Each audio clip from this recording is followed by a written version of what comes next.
Fox Movie Tone brings you the world's news. Lowell Thomas speaking.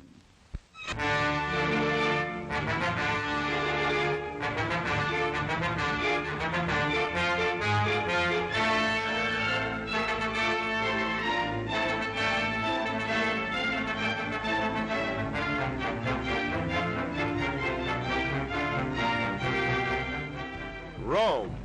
In a blazing radio address, Mussolini proclaims his decision, war. Despite the League of Nations, Italy will conquer Ethiopia. Addis Ababa. Haile Selassie protests to the League that the Italians have already invaded Ethiopia.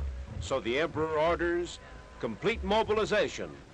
He marshals his hosts of fighting men to defend his frontiers. Movie Tone has already shown us the Ethiopians swarming north to Eritrea, and the massing of Mussolini's legions in Eritrea. And now the tribesmen are hurrying south towards Somaliland. We go by railroad across the Eyewash River to Harar, the southern war capital. The train rattles across desolate country the Italians will have to fight across. And then we come to a strategic river and bridge.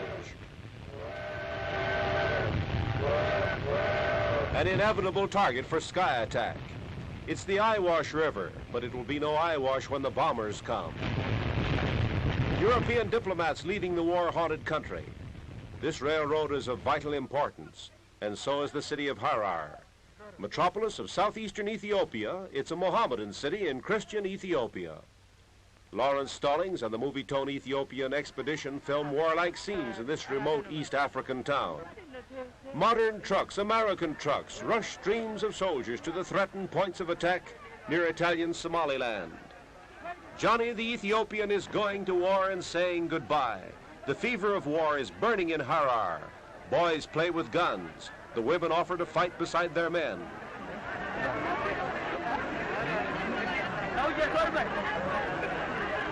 We find the Chief of Staff of the Southern Armies with Mohammedan minarets in the background. And he's a Mohammedan, a Turk, Wahab Pasha, Mohammedan fighting for Christian Ethiopia.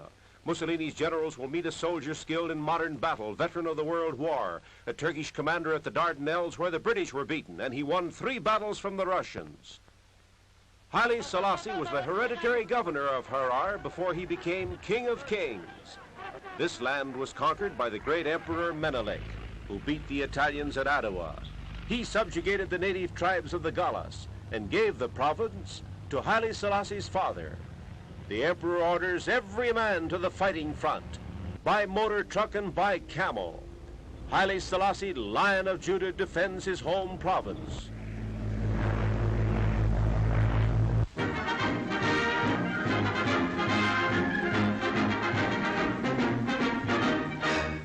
The emperor broadcasts an impassioned plea to the outside world to save Ethiopia from Italian conquest. The president of the Ethiopian parliament speaks, and an American radio man introduces the emperor, especially to America. Hello, America. This is Addis Ababa.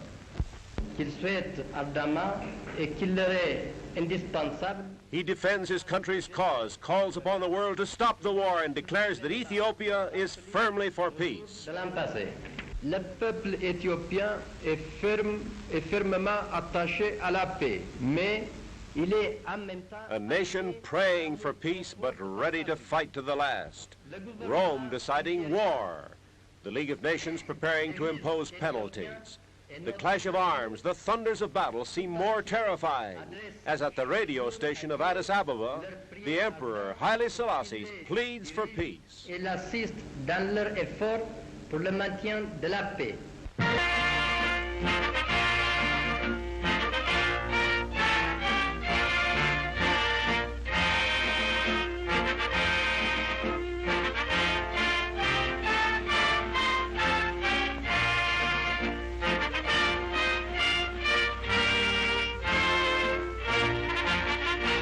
The city is crowded and uneasy, agitated by the approach of war. Even the traffic cop is tense and nerve-strained. Tribal chieftains, feudal lords, each with his armed retainers. The masked marvel, maybe he wears the mask because of the dust. Polite these lords of the tribes, saluting a fellow chieftain. A minor chief they call a shum with a small band of followers. A whole host of armed retainers testify to the power of a mighty noble, a Ras. The warlike barons of Ethiopia trooping into Addis Ababa, hot for battle, offering themselves to their emperor, Haile Selassie, King of Kings. No barbaric chieftain of the warlike tribes, he's clever, suave, wise, playing his country's game against a great European power and modern war machine. Religion inspires Ethiopia in its hour of peril. Great hosts throng for a ceremony of prayer.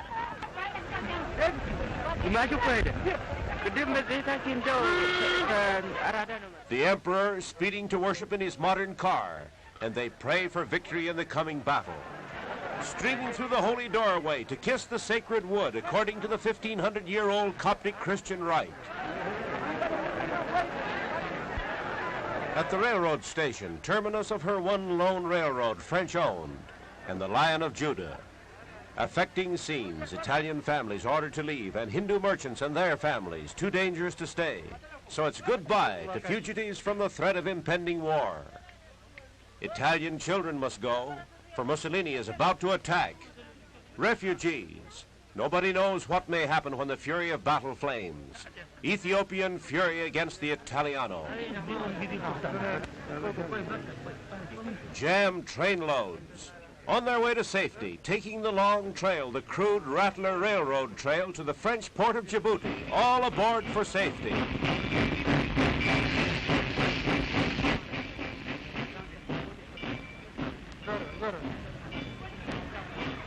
The army makes ready to meet the thunderbolt of modern war. European trained officers with the military routine of the West labor swiftly to fortify for defense.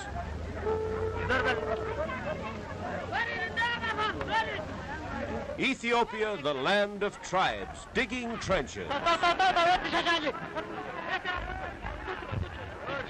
They know that Mussolini is sure to launch his full power of war against the capital city of Ethiopia, so dig hard and dig fast. Rifle pits and riflemen against an onrush of bombing planes, tanks, machine guns, flamethrowers, and modern infantry.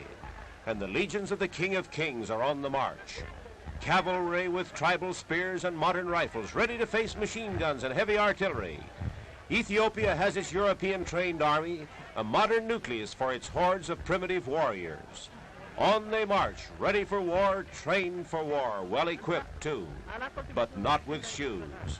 The bare feet of armed Ethiopia still tell of a nation deprived of modern war equipment, preparing to meet the latest machinery of death, the ultra-modern legions of Rome.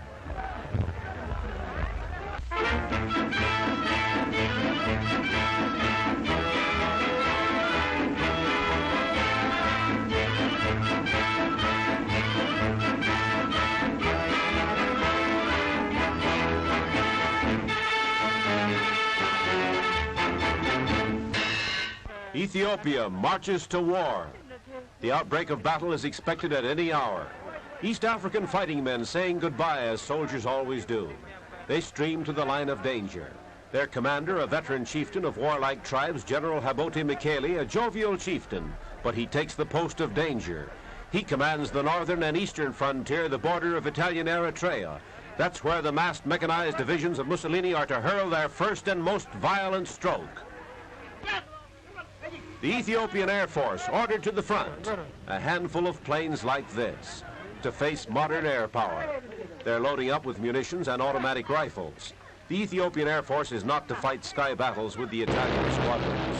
It's only for communications and transport, to keep contact with the front lines like this.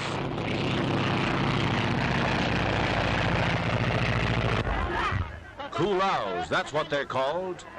Not in khaki uniforms, but in ancient native white.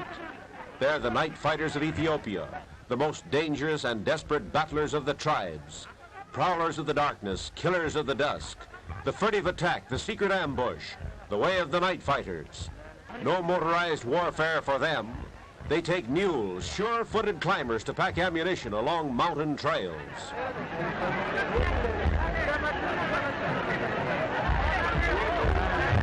The night-fighting Kulaus rush by train to the danger zone. the surest sign that Ethiopia believes the hour is at hand. Haile Selassie has been delaying national mobilization, hoping the League of Nations would enforce peace. But now the sun is bright, the sky is clear, the rainy season is over. The time has come for Mussolini's machinery of battle to drive into action.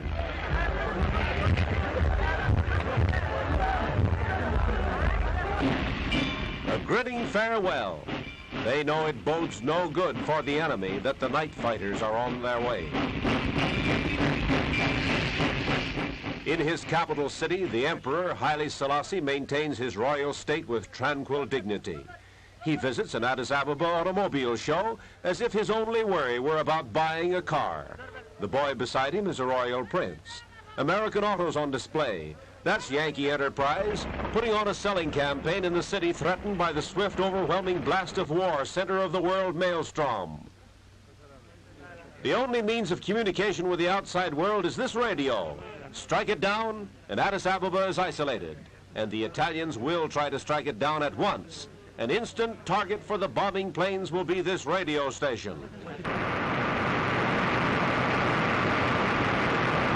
Here is where they radioed the Emperor's protests to the League of Nations. And right now, they're flashing Ethiopia's case to the powers of the world. They're talking about America, neutrality policy in Washington, declarations by Secretary of State Hull, American Charge d'Affaires Cornelius Van H. Engert. With him, the King of Kings discusses the American slant on the crisis. Because the rain clouds have gone, the war clouds are drifting near.